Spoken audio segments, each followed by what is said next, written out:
So this is purslane. Who's eaten purslane? Who loves to eat purslane? Really? I cannot get, I see that and I'm like, danger, danger, danger. Like something about the succulent. It's really good. I don't know. Somebody talk about their experience with eating purslane. Yeah. It's lemony. It's got the same, it's got oxaloacetic too, so that's got the same lemon bite to it. Good. I like it. You like it? Yeah. And Slimy. It's like gooey slimy. That's it. I don't like gooey slimy. Yeah. it's not slimy if you don't cook it Okay. or if you don't leave it in the refrigerator too long. Okay. It So also eat it stays- fresh. But also, it's very, very, very high in vitamin A, C, calcium, iron, etc., just like all the greens that you're talking about. You know what else purslane has? Omega-3 fatty acids. Pays to eat it. You know how expensive it is at the farmer's market? Really? They figured it out. They captured the Oh, they sell the benefits. seeds too now. Huh. I've Well, they seen just them. got to come to the crack between my, Yeah, just come to my. Yeah, go ahead. It's called poor man's spinach. Yes. Poor man's spinach. Yeah. All right. Yeah, Gan. Lightly steam it, throw it in with the other greens. There you go. I like it. Yeah. You like it? With Good. the other greens, that's the key. With the other. I Hey. thought it was a chickweed that just got really big.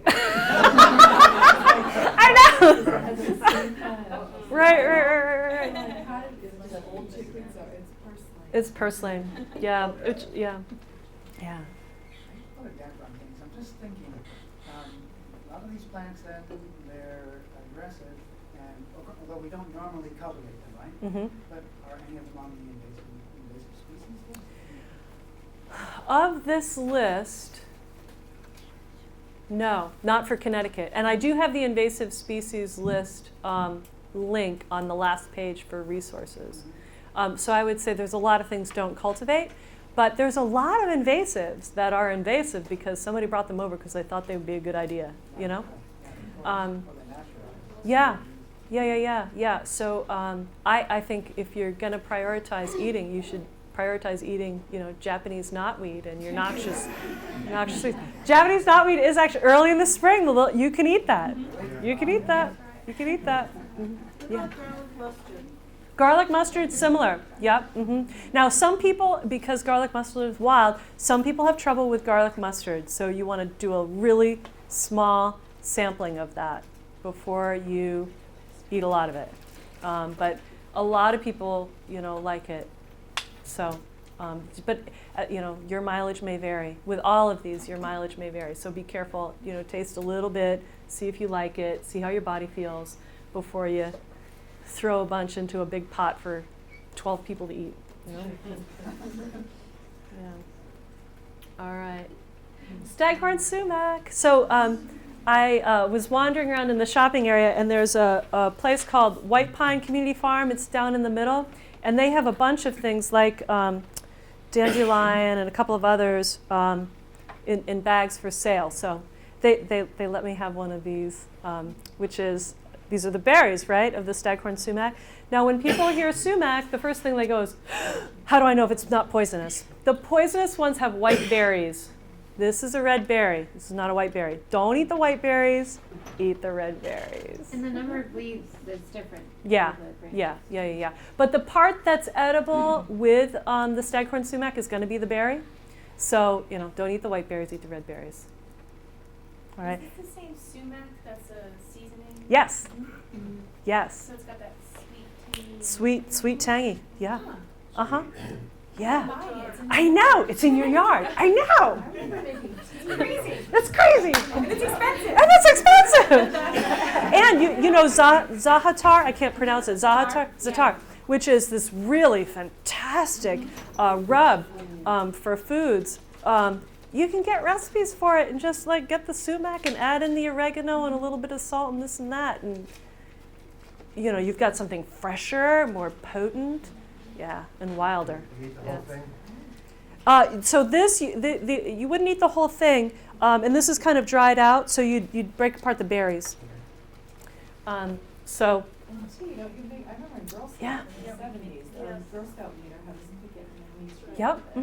And this place, White Pine Community Farm, if you want to sample, they have red sumac tea. So I was like, oh, do you mind? Can I just? Pink lemonade too. Yep, I got a recipe on the next page. So red berries, they're kind of sour, kind of sweet. Lemonade, tea, seasoning. Minor traces of vitamins and antioxidants. It's a coolant, though. It's actually, herbally, it's called a refrigerant. So it'll help you bring your body temperature down. Grows in the middle, a berry in the middle of the summer. Make your lemonade. Again, cheaper than importing lemons from other parts of the. Yeah, go ahead. You can use it with your elderberry to make elderberry syrup. Oh, fantastic! That's a great idea. Thank you for that. Yeah. I know, not from experience, but being told by a vet, that if you cut the branches, do not feed it to horses. Oh, okay. If cows, any ruminant, it's okay. You know, I have to tell you that I have a bunch of this growing right where we found some blackberries growing. Sumac blackberries. I'm going with the blackberries. So I've been trying to cut back the sumac, right? And I have a neighbor who has Angora rabbits who chew on this stuff. So it's fantastic. She comes over and I give her like a big leaf bag full of sumac. And the rabbits eat it, yeah. You can actually buy, if you don't have it in your yard, Yeah. You can buy it at Middle Eastern stores. Oh, good. They have, it's like a powder. Yeah, and it's delicious. Dried and powdered, yeah. It doesn't keep well in the fridge. You really should use it fresh. Good, thank you. Yeah, so fresh or dry it, or dry it out completely. So here's a sumac lemonade recipe. Again, if you want, I'm not trying to push grabbing people's emails, but if you want this kind of thing, I do have my, I don't know, where is it? Oh, good. Okay, cool. So, see that and write your name down or your email down, and I'll send out the PowerPoint. But so you take 2 cups of water, 2 cups of sugar, and 3 tablespoons of ground sumac. What does that say? It's pretty sour, right? And you're going to combine that, and you're going to make a syrup out of it. And you're going to strain it out, and you can store it for up to 5 days. And then you combine it with some club soda. And that's a little sparkly. But you can do it as a regular straight-up lemonade, but this is like a little cocktail action if you wanted to do that. And you could add whatever adult beverage of your choice you wanted to with that. Yeah. If you dry it, do you have to separate it out and then dry it, or can you dry it? So they dried it like that. I would imagine that they probably dried it, like this, right? So you always hang it so that gravity is going to be your friend and pull all of the energy down to the tip. But I haven't really dried it. I only use it fresh so far because I'm trying to get rid of it. But because blackberries. Yeah, and if you have a dehydrator, you might want to break it apart and really, if you're going to powder it, I would say. So how much powder would one of those make, you think? I don't know.